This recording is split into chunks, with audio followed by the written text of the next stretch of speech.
"Mom, I have a fever. Can I stay home from school today?" Her mother touched her forehead and said she could stay. At lunchtime, she heard the key turn in the lock. Quietly peeking out of the room, she saw her aunt come in and stuff something into her mother's coat pocket. Before leaving, her aunt said on the phone, "I've done everything. You can call the police tonight. That idiot won't understand a thing." Quote. And before we continue, please tell me what country you're from and how old you are. Enjoy. Marina always got up before the alarm. At that time, the house was quiet, and even the kitchen clock ticked more gently than usual. She made tea, put a bowl of oatmeal on the table, and put an apple next to it for her daughter. She liked to start the day the same way.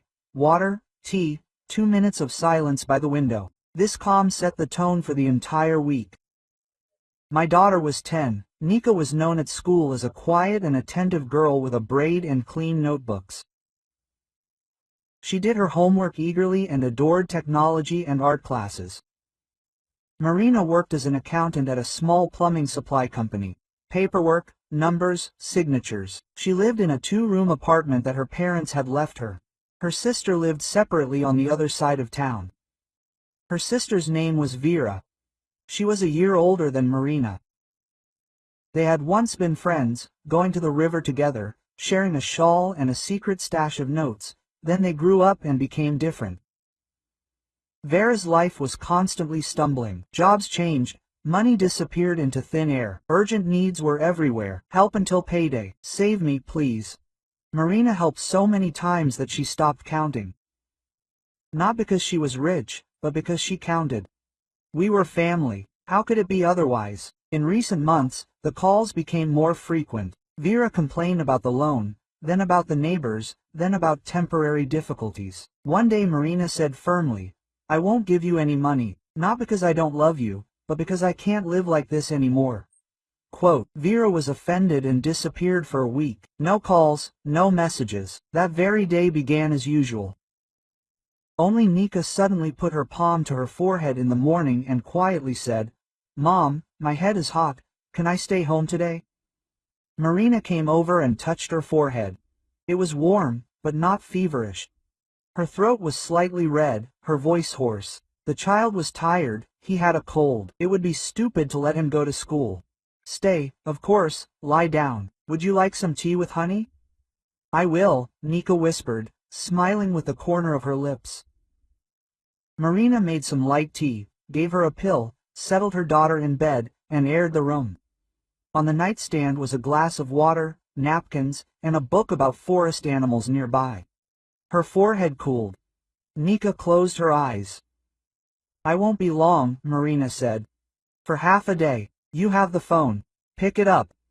I'll call at lunchtime. If things get really bad, ask the neighbor, he's home." The neighbor's name was Alexei, a 50-year-old man, a former investigator, who lived on the same landing.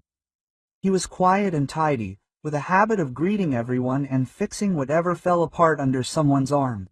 He and Marina had developed a simple neighborly friendship. He'd carry a heavy box, or make her tea when she came home late. He knew his limits and kept his distance. Marina left for work, and the house remained quiet. Nika lay there and dozed off. She dreamed of the summer shore, the smell of cucumber tops, and her mother's whispers in the kitchen. She slept soundly until, somewhere in the middle of the day, the lock clicked. The sound was soft but distinct. Nika opened her eyes and froze. Who had come? She didn't get up, but listened. Someone carefully removed their shoes in the hallway and stepped onto the rug. The door closed without a click. A bag rustled. Nika rose, quietly lowered her feet to the floor, and peered through the crack between the door and the frame. Vera, her aunt, entered the hallway. She wore a gray raincoat and carried a bag under her arm. She looked around, as if checking to see if anyone was there. Carefully, unhurriedly, she opened the closet where her mother's coat hung. She paused for a second, pulled a small package from her bag, tightly taped, and tucked it deep into her coat pocket, tucking it between her fingers, as if hiding something that shouldn't fall out. Then she closed the closet, fixed her hair, took out her phone, and, standing at the door, said quietly but clearly, "I've done everything. You can come with the police this evening. That fool won't understand a thing." Quote, a cold thud struck Nika inside. The police's words and everything they'd done suddenly came together to form a single, clear thought. Auntie wants Mom taken away. The child didn't know what was in the package, but he knew it was something bad. He heard the key turn, the door close, and the footsteps faded. Nika sat motionless for a few seconds, then stood up, quietly slipped into the hallway, opened the closet, and pulled out Mom's coat, her fingers trembling. The package was immediately found, heavy, unpleasant to the touch. The girl didn't open it, but wrapped it in a towel, put it in a box from under winter boots, shoved the box under the bed, and returned the coat to its place. Her heart was pounding like a ball against the wall. About 10 minutes later, the phone rang. "Mom." Nika picked up the receiver and tried to speak in a normal voice. "How are you, honey?" "I'm fine, Mom. My head barely hurts. I'll lie down a little longer. I'll call again at 2. If anything happens, tell Alexei right away. He's home. I made dinner. The soup is in the fridge." "Good." Nika put the phone on the nightstand and sat on the edge of the bed. Her mother's and aunt's words were spinning in her head. She was afraid to tell her mother on the phone. What if Auntie is listening? What if someone is nearby? She decided to wait until evening. She sat for another minute, then knocked quietly on the neighbor's door. Alexei opened it quickly. "Nika, what happened?" "Uncle Lyosha." The girl swallowed. "I think I saw something." Auntie came and left a package. She said the police would come in the evening. Mom was not there. Alexei didn't ask unnecessary questions.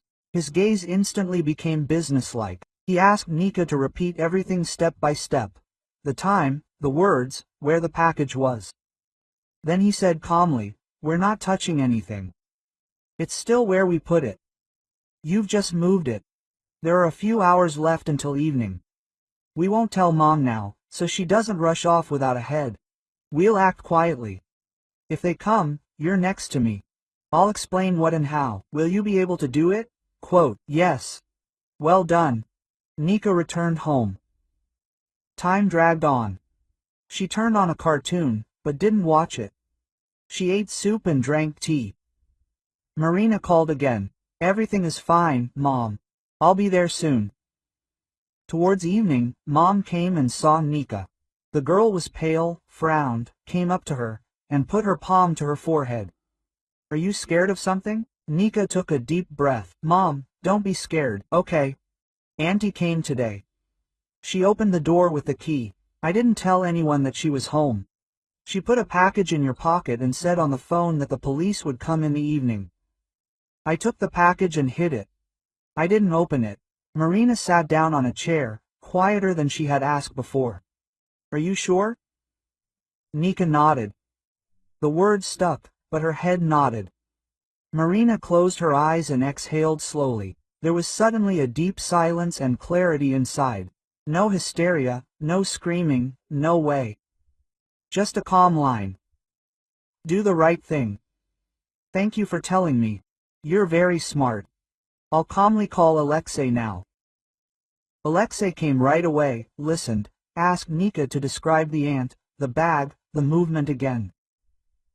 Then he looked at Marina. "Most likely, you'll have to have an inspection. They'll come based on your statement. It's important not to make a show. I'll be a witness if they ask the neighbors. You didn't open the package and you won't. Let them find it where you hid it. You'll explain why you removed it." The child was scared and hid what he thought was dangerous. "That's logical. Everything else is according to procedure." Marina nodded. "I'm afraid." "Don't be afraid, and remember, the truth is on your side. And the child is your main witness." They didn't have time to finish their tea. The doorbell rang quietly. Alexei looked at his watch. It was 8 p.m. There were 2 men in uniform and a woman in civilian clothes with a folder outside the door. Nearby were 2 witnesses, neighbors from the next building. "Good evening," said the senior man. "A report was received about the presence of prohibited substances in your apartment. Are you ready to be present during the inspection?" "Yes," said Marina, and she turned even paler. "I just want the neighbor to be present. He's a former employee, and my daughter will be nearby." Quote, The senior man nodded, introduced everyone, showed his ID and the warrant for the inspection. Everything was legal, calm. They entered. Alexei stood next to him. Nika hugged her mother's hand and didn't let go. The inspection began in the hallway. One of the witnesses wrote down the time. The woman with the folder asked, "Are there any places where you keep valuables?" "No," Marina answered. "There are no separate hiding places." When they approached the closet, Nika stepped forward. "Sorry, you can say right away. I saw my aunt put the package here. I got scared and put it away. It's under my bed in a shoebox." Quote. Everyone froze for a second. It was both simple and scary. The elder asked, "Escort us." In the room, Nika took out the box. Her hands were shaking, but she held it. The elder carefully unfolded the towel. The witnesses leaned closer. The package was the same one, tightly wrapped. It was not opened, photographed, packed in another package, sealed. They recorded Nika and Marina's statements. Alexei confirmed that the girl told him everything during the day, and he advised not to touch it. "We'll take the package for examination," the elder said. "Tomorrow we will invite you for an explanation, if possible, so as not to traumatize the girl. It will be possible to interview her in the presence of a teacher." "Can I tell you right away?" Marina quietly intervened. "My sister has the key to the apartment. She came by during the day, and my daughter saw her. I wasn't expecting anyone. I left for work at 9 o'clock. Is your sister Vera?" "Write down her name and address," the woman with the folder asked briefly. They left quietly. The door closed. Marina sat down on a stool. Nika cuddled up to her mother. Alexei poured a glass of water for everyone. "That's all for today," he said. "The main thing is that they endured. Then there's paperwork and talking. I'll see them off in the morning." They slept poorly that night, but without panicking. In the morning, Alexei actually came and went with them to the department. It wasn't scary there. A regular office, a desk, a pen, papers. Nika was interviewed briefly, carefully, in the presence of the school psychologist. The girl recounted the events minute by minute, without unnecessary details. They believed her. Her childish speech was as straight as a ruler. By lunchtime, someone called from another office and reported it. Vera was invited to give an explanation. She arrived nervous, sweaty, and trembling. Her voice concealed anger and fear. At first, she tried to say she hadn't been there, didn't know, or that she'd lost her keys. Then, when they showed her call logs and the entryway camera footage of her entering Marina's apartment at 11 a.m., she began to falter. She said she'd been giving a gift to her niece. She was asked to describe the gift. She remained silent. An hour later, the conversation broke down and she burst into tears. It turned out Vera had asked a friend to give her sister a lesson so that Marina would understand that abandoning her family is not an option. The friend, who had run into legal trouble, offered to help. He also advised filing a report to speed things up. Vera agreed, nodding, not thinking about how it would end. Now she sat in front of the counter, afraid to look up. Then, other people and other articles were working. Marina wasn't around these articles. She had to live. She had to hold on to Nika. Alexei kept her out of the process as best he could. He explained it simply: there's a false denunciation, there's an attempt to plant a false accusation, there's something the girl saw. This is serious. You do your job, work, feed the child, rest. The paperwork will follow its course. Quote. Marina returned home. It was bitter inside, but at the same time brighter than the day before. Nika walked from room to room, as if checking that everything was in place. Alexei insisted on changing the lock. It was done that same day. A week passed. The house returned to its normal routine. Marina was once again getting up before the alarm, making tea and laying out the oatmeal. Nika's coughing was less, and her nose had cleared up too. The kitchen smelled of apples. Alexei came in every morning for a minute to say, "How was your night? And call me if anything happens." Quote. He left just as quietly. One evening the doorbell rang. Vera stood there. She looked worse than usual. Her hair was like icicles, There were shadows under her eyes. In her hands was a bag of pies and a crumpled bouquet of daisies.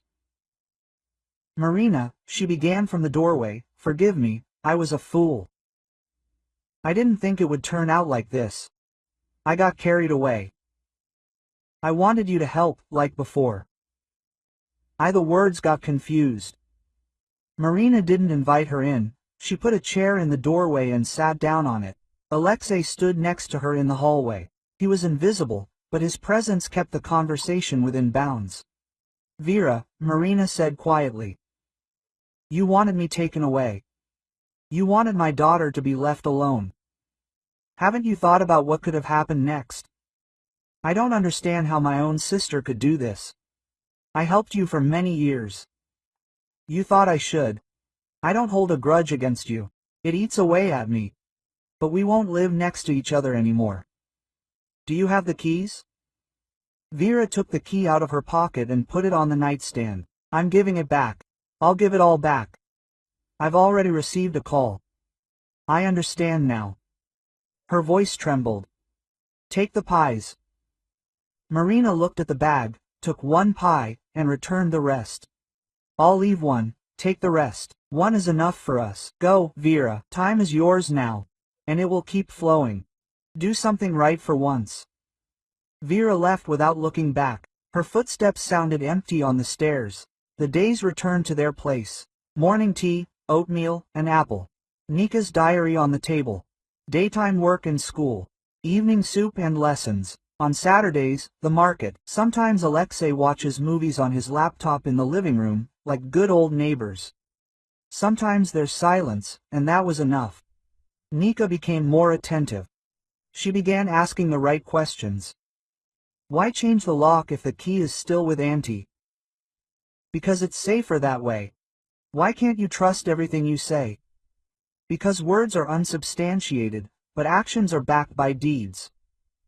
Why did the police come in the evening? Because the report had been filed in advance, and that's how they work. Marina answered without hesitation. The girl hadn't grown up in adversity, but with the truth. That was more important. One evening, Alexei dropped by, as usual, for 5 minutes and stayed for half an hour. Nika asked him to show her how to tie a knot in a rope. He sat at the table, holding the rope, and told her about the figure 8, about knots being like words. Tight the first time, then smoother. Marina smiled quietly and cut apples. The house was safe. Marina thought about how easily she'd given away for so many years and how difficult it had become to say no. She repeated to herself many times that kindness without a head is a disaster and that love shouldn't be confused with helplessness. This didn't make her any harder. She simply learned to stand with a straight back, not a fist. A couple of weeks later, a letter arrived. The investigation found Marina innocent, and the package was confiscated and added to the case file. Proceedings are underway for Vera and her friend. Marina read it and placed it in the folder Alexei called the Shield. The folder sat on the top shelf next to family photos. That same evening, Nika brought home a drawing from school. The drawing showed the door to their apartment, a green rug, and 2 figures nearby, a mother and a girl. Behind them, a neighbor holding a knotted rope, and above the door, a small key, painted in bright yellow. Nika placed the drawing on the table and said, "This is our door. It's smart now. It knows who to let in." Quote. Marina laughed. Simple words can sometimes be warmer than the most perfect phrases. And on Sunday, she and Alexei hung a small board with a hook on the wall and signed the keys in chalk. It was an ordinary hook, but now it signified order, our own, homey, quiet. That evening, Marina once again thought about that day. The click of the door, the child's clenched fingers, the ugly steps of trouble stomping through their hallway, and how they didn't let it past the kitchen. Not with a loud scream, not with a fight, not with tears, not with honesty, not with a witness and paper. And the fact that the child didn't remain silent. That's the main thing. She didn't know how Faith would fare next. She didn't expect revenge or repentance. She simply set a boundary. Sometimes that's the hardest thing, setting a boundary where there's been a passage all her life. But if a boundary protects a child and a home, it's worth maintaining. Marina turned off the light in the kitchen, went into the room, and adjusted Nika's blanket. The girl was asleep, her nose buried in the pillow. Her braid was on her cheek, her breathing even. Marina sat on the edge of the bed and whispered, "Thank you for not being afraid to speak up." The next morning, everything started the same way again. Water, tea, 2 minutes by the window. But now, in this sameness, there was something else. A calm confidence that the home knows how to protect itself, not with the door, but with the people inside. And that every help has a face, and every truth has its own voice. Sometimes it's the voice of a child who whispers in time, "Mom, don't be afraid, I saw everything." And the world moves on because someone found the strength to speak out. To speak out. To speak